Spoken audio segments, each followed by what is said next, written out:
안녕하세요, 신작가입니다. 일본이 한미 간의 조율 중인 한반도 종전선언에 대해 시기상조라고 주장하며 사실상 반대 입장을 내세운 것이 밝혀졌습니다.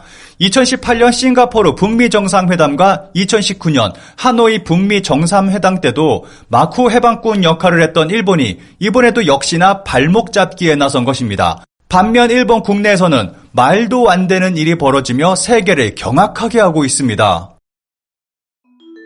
조선전쟁의 종전선언의 난색, 키시다 정권, 한국의 제안에 7일 교도통신에 따르면 일본 정부가 최근 미국에서 열린 한미일 북핵 수석대표 회동에서 종전선언에 대해 시기상조라는 태도를 보였다고 보도했습니다.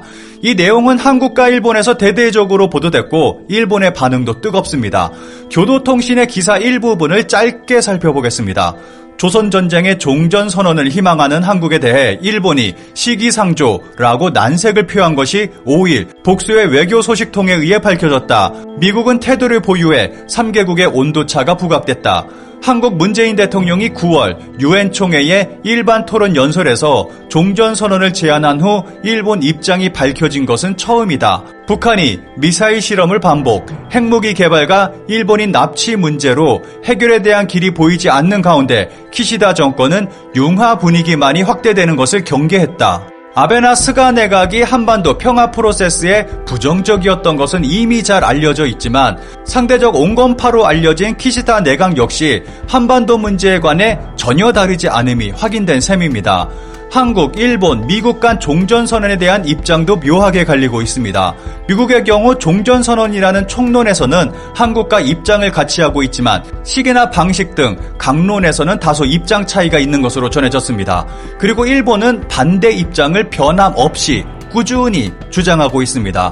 놀랍게도 일본 측이 문재인 정부의 한반도 평화 프로세스를 고비마다 좌초시키려 한 숨은 암초였다는 사실은 볼턴 회고록을 통해 이미 폭로된 바 있습니다. 당시 아베 총리는 트럼프 대통령에게 북한 지도부가 매우 거칠고 교활하다면서 북한에 양보하지 말라고 요청했고 야치시오타로 국가안전보장국장도 일본이 납치 문제 해결 등을 거론하며 오히려 더욱 강한 대북 압박을 주문했습니다. 이러한 이유 때문인지 하노이 북미 정상회담은 결렬되고 말았고 3년 가까운 교착 국면에 빠져 있는 상황입니다.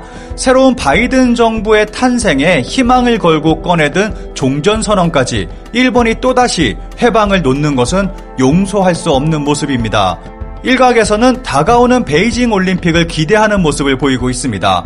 중국은 올림픽을 통해서 세계에 우뚝 선 중국의 모습을 보여주기 원하고 있고 국제 외교의 중심에 서기를 원하고 있습니다. 그래서 중국은 한반도의 종전선언을 적극 지지할 수 있다는 것입니다. 실제로 지난 11월 1일 류샤오밍 중국 정부 한반도 사무특별대표가 노규덕 외교부 평화교섭본부장에게 중국이 한반도 종전선언과 관련해 건설적 역할을 하길 원한다는 입장을 전달했습니다. 중국 정부가 이날 종전선언에 대해 보다 적극적 입장을 내놓은 것은 문 대통령이 종전선언 주체를 3자 혹은 4자로 제안함에 따라 중국을 배제한 채 종전선언이 추진되는 것을 경계하고 당사국으로서 존재감을 높이려는 의도로 풀이됩니다. 그리고 중국은 베이징 동계올림픽을 이용해 자신들의 존재감을 전 세계에 자랑하려는 의도가 있다는 분석입니다. 이쯤 되면 한반도의 종전을 반대하는 나라는 일본이 유일합니다. 관련 기사에 달린 일본 네티즌들의 반응을 짧게 살펴보겠습니다. 외교 관계자의 말을 종합하면 적화통일, 통일국가의 핵 보유국화, 납치 문제 해결 곤란화, 일본과의 경제관계 악화 등을 우려하는 목소리가 크다고 합니다. 또 미중 갈등 속에서 통일국가가 미국보다 중국을 우선시할 가능성도 있습니다. 미국도 비슷한 우려를 갖고 있는 것으로 보이는 가운데 일, 미, 한 간 외교 경쟁이 계속될 것으로 예상됩니다. 문의 성과를 바라기만 하는 허튼 소리, 그 부작용을 일, 미는 충분히 이해하고 있다. 얼마든지 무효화할 수 있는 선언이 무슨 의미가 있는지, 자신의 이익을 위해서 적당히 약속을 하고 때가 되면 어긴다. 그런 것이 한국인 줄은 알고 있지만 다른 나라를 끌어들이지 않았으면 좋겠다. 키시다 씨, 정답이잖아요. 우선 문 씨에게는 반대로 괴롭혀주면 무엇보다 종전선언 같은 것을 하면 틀림없이 북한은 한국에게 반기는 웃음으로 국경을 넘어옵니다. 정신을 차렸을 때는 이미 적화 통일돼 있어요. 상식적으로 생각하면 이렇게 된다. 한국 현 정권의 소망일 뿐이다. 현실은 핵무기를 갖고 그것을 쌓기 위한 실험을 반복, 외교도 상식 없는 주장을 하고 있다. 이상한 조건을 내걸어도 제안하는 한국은 노예라도 되고 싶다고 밖에 생각되지 않는다. 다른 나라의 종전선언을 인정받기 전에 남북 간의 종전 합의를 하는 것이 먼저, 그 합의 내용으로 다른 나라가 유효성을 판단해야 한다. 종전되면 한국전쟁의 난민이 일본에 있을 이유가 없어지겠지? 그들의 특권을 박탈하고 자기 나라로 귀환하는 사업을 해야 된다. 역시 자기 나라에서 선거권 행사하는 생활을 해야지. 항상 선거권을 갖고 싶다고 말씀하시니까 돌아가 주길 바란다. 한반도 종전선언에 대한 반응만큼 황당한 일이 일본에서 벌어지고 있습니다. 신종 코로나 1년 3개월 만에 사망자 제로. 여기까지 길었다. SNS에서는 함성도, 경계를 늦추면 안 된다는 목소리도. 일본 코로나 사망자가 제로가 됐다는 소식이 나왔고 일본은 환호하고 있습니다. 일본은 11월 7일을 기점으로 코로나 사망자가 제로가 됐습니다. 그런데 재미있는 것은 코로나 검사 수, 확진자 수, 사망자 수가 비례한다는 것입니다. 현재 발표된 일본 전국 확진자 수는 100명 안팎을 유지하고 있습니다.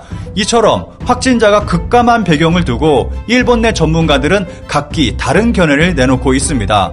니혼 케이자이 신문 8일자에 보도된 감염증 전문가 3명의 기고문을 보면 코로나19 백신 접종 효과와 기본 감염 대책 철저, 일시적 집단 면역 효과, 일본 독자 델타 변이의 감염력 상실, 자체 변이 끝에 델타 변이 자멸 등의 이유를 들고 있고 일본 국민들은 이러한 주장을 찰떡같이 믿고 있습니다.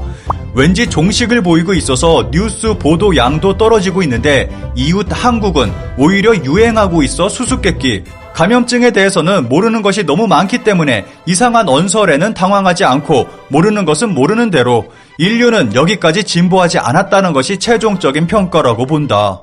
현재 일본은 완전한 일상 회복에 들어갔고 심지어는 고우투 여행까지 준비 중에 있습니다. 발표되는 수치 등을 이유로 겉으로는 괜찮다고 무리하게 주장하지만 그 속이 어떤 상태인지는 짐작조차 할 수 없는 상황입니다. 이런 황당한 데이터로 인해서 일본 내 일상 회복은 빨랐을지 몰라도 해외 활동을 함에 있어서는 그 어느 나라보다도 늦어질 것이라고 생각합니다. 한반도 평화에 언제나 회방을 놓는 일본은 자신들의 행동으로 인해서 언젠가는 커다란 위기를 맞이하게 될 것입니다.